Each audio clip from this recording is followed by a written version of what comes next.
ಈಗ ಈ RSS ಸಂಘಟನೆ ಬಗ್ಗೆ ಸಾಕಷ್ಟು ಚರ್ಚೆ ಆಗ್ತದೆ. ಅದ್ರ ಬಗ್ಗೆ ನೀವೇನು ಹೇಳಬೇಕು? ಈ ಸರ್ಕಾರಕ್ಕೆ ಜನಗಳ ಸಮಸ್ಯೆಗಳ ಬಗ್ಗೆ ಚಿಂತೆ ಇಲ್ಲ. ನಿನ್ನೆ ದಿನ ನಮ್ಮ ಮುಖ್ಯಮಂತ್ರಿಗಳ ಭಾಷಣ ನೋಡಿದೆ. ಇದೆಲ್ಲಿ ನಮ್ಮ ಇವನ ಹತ್ರ ಇವತ್ತಿನ ನ್ಯೂಸ್ ಪೇಪರ್ ತಗೊಳ್ಳೋಕ್ಕೆ ಡೆಕ್ಕನ್ ಪ್ರಜಾವಾಣಿನ ನನ್ನ ಭಾಷಣದಲ್ಲಿ ಹೇಳಿದ್ದಾರೆ, 6ನೇ ತರಗತಿಯಿಂದ ಈ ಆರ್ಟಿಫಿಷಿಯಲ್ ಇಂಟೆಲಿಜೆನ್ಸ್ಗೆ ಕಲಿಸ್ತಕ್ಕಂಥದ್ದಕ್ಕೆ ಒತ್ತು ಕೊಡ್ತಾರಂತೆ.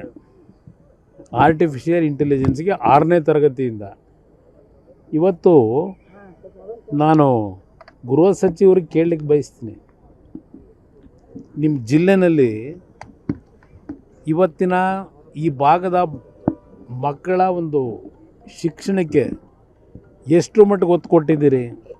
ಕಲ್ಯಾಣ ಕರ್ನಾಟಕದ ಹೆಸರಿನಲ್ಲಿ ಒಂದು ಅಭಿವೃದ್ಧಿ ನಿಗಮವನ್ನು ಮಾಡ್ಕೊಂಡಿದ್ದೀರಿ.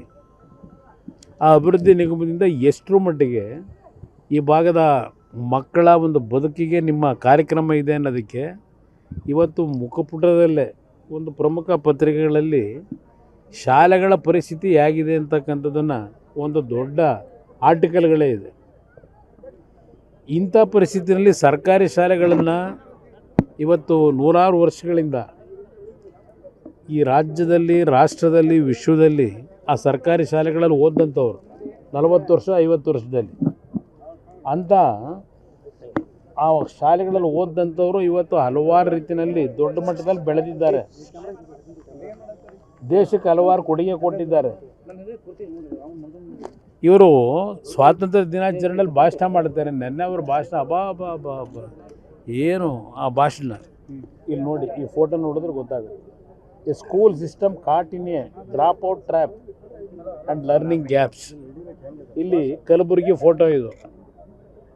ಈ ಶಾಲೆದು ಪರಿಸ್ಥಿತಿ ಏನಾಗಿದೆ ಅಂತೇಳಿ, ಮಕ್ಕಳು ಎಲ್ಲಿ ಕಲಿತಾ ಇದ್ದಾರೆ ಅಂತೇಳಿ ಒಂದು ಮಾತೆತ್ತಿದ್ರೆ ಅದೇನೋ ಪಬ್ಲಿಕ್ ಶಾಲೆ ಮಾಡಿದ್ದೀವಿ, ಪಬ್ಲಿಕ್ ಶಾಲೆಗೆ ನಾವು ಅದು ಎಷ್ಟೋ ಸಾವಿರ ಕೋಟಿ CSR ಫಂಡ್ ಕೊಡ್ತೀವಿ, CSR ಫಂಡಿಂದ ಕಾಲೇಜುಗಳನ್ನು ಆ ಒಂದು ಪಬ್ಲಿಕ್ ಶಾಲೆಗಳನ್ನ ಇಂಪ್ರೂವ್ ಮಾಡ್ತೀವಿ ಅಂತೇಳಿ ನಾನು ಕಳೆದ 2 ವರ್ಷದಿಂದ ನೋಡ್ತಾನೆ ಇದ್ದೀನಿ. ಕಳೆದ 3 ವರ್ಷದಲ್ಲಿ ಪ್ರತಿ ವರ್ಷ 15,000 ಟೀಚರ್ಗಳನ್ನ ನೇಮಕ ಮಾಡ್ತೀವಿ, 15,000 ಶಿಕ್ಷಕರನ್ನ ನೇಮಕ ಮಾಡ್ತೀವಿ. ಈಗಲೂ ಹೊಸದಾಗಿ ಈ ಸರ್ಕಾರದಲ್ಲೂ ಪಾಪ ಮಂತ್ರಿ ಈಗಲೂ ಅದೇ ಹೇಳಿದ್ದಾರೆ, 15,000 ಶಿಕ್ಷಕರನ್ನ ನೇಮಕ ಮಾಡ್ತೀವಿ. ಎಷ್ಟು ವರ್ಷ ಬೇಕು? ಏನಿದೆ ಪರಿಸ್ಥಿತಿಗಳು? ಇವತ್ತು RSS ಬಗ್ಗೆ ನಂತರ ಚರ್ಚೆ ಮಾಡೋಣ. ಈ ಬಿಲ್ ತರೋದು ಅವೆಲ್ಲ ನೋಡೋಣ. ಮೊದಲು ಜನಗಳ ಪರಿಸ್ಥಿತಿ ಏನಿದೆ? ಇವತ್ತು ರಾಯಚೂರು, ಕಲಬುರಗಿ, ಯಾದಗಿರಿ ಮನೆಗಳಿಗೆ ಬೀಗ ಹಾಕ್ಕೊಂಡು ಇವತ್ತು ಗುಳೆ ಹೊರಟವ್ರೆ. ಅವ್ರ ಪರಿಸ್ಥಿತಿ ಬಗ್ಗೆ ನೀವು ಚಿಂತೆ ಮಾಡಬೇಕು. ಸರ್ಕಾರದಲ್ಲಿ ಯಾವುದ್ರ ಬಗ್ಗೆ ಚರ್ಚೆ ಮಾಡಬೇಕು? ಇವತ್ತು ಹೈದರಾಬಾದ್ ಕರ್ನಾಟಕ ಭಾಗದಲ್ಲಿ ಕಲ್ಯಾಣ ಕರ್ನಾಟಕ ಅಂತ ಏನು ಹೆಸರಿಟ್ಕೊಂಡಿದ್ದೀರಿ, ಎಷ್ಟು ಹಳ್ಳಿಗಳಲ್ಲಿ ಇರ್ತಕ್ಕಂಥ ಕುಟುಂಬಗಳು ಬರಗಾಲದಿಂದ ಇವತ್ತು ಮನೆಗೆ ಬೀಗ ಹಾಕ್ಕೊಂಡು ಎಲ್ಲ ಊರು ಬಿಟ್ಟು ಮಕ್ಕಳ ಶಿಕ್ಷಣಕ್ಕೂ ಏನು ಮಾಡ್ತಾರೋ ಗೊತ್ತಿಲ್ಲ. ಇವತ್ತು ಇಂಥ ಪರಿಸ್ಥಿತಿಲಿ ಇರ್ತಕ್ಕಂಥದ್ದು ಏನೋ ಹೊಸ ಮಂತ್ರಿಮಂಡನೆ ಆದಮೇಲೆ ಇದು ಬರಗಾಲ ವೀಕ್ಷಣೆ ಕಳಿಸೋರಂತೆ.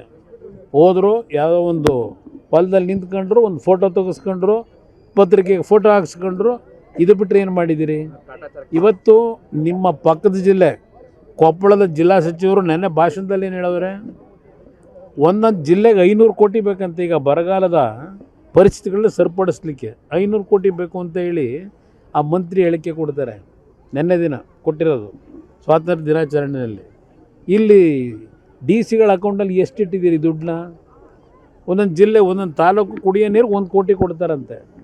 ಇವ್ರು ಕೇಳ್ತಾವ್ರೆ ಒಂದೊಂದು ಜಿಲ್ಲೆಗೆ 500 ಕೋಟಿ ಬೇಕು ಅಂತ ಹೇಳಿ ನಿಮ್ಮ ಬಸವರಾಜ ರಾಯರೆಡ್ಡಿ ಅವರು. ಇಂಥ ಪರಿಸ್ಥಿತಿನಲ್ಲಿ ಇದ್ಯಾವುದೋ RSSನ ಬಿಲ್ ಅಂತೆ, ಇನ್ನೊಂದು ಬಿಲ್. ಏನು ಪುರುಷಾರ್ಥ ಸಾಧನೆ ಮಾಡ್ತೀರಿ ಇದರಿಂದ?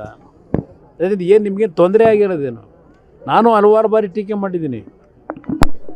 ಇವತ್ತು ನಮಗಿರ್ತಕ್ಕಂಥದ್ದು ರಾಜ್ಯದಲ್ಲಿ ಜನಗಳ ಪರಿಸ್ಥಿತಿ ಏನಿದೆ, ಅದಕ್ಕೆ ನಾವು ಏನು ಕಾರ್ಯಕ್ರಮ ಕೊಡಬೇಕು, ಇದ್ರ ಬಗ್ಗೆ ಚಿಂತೆ ಮಾಡಬೇಕು.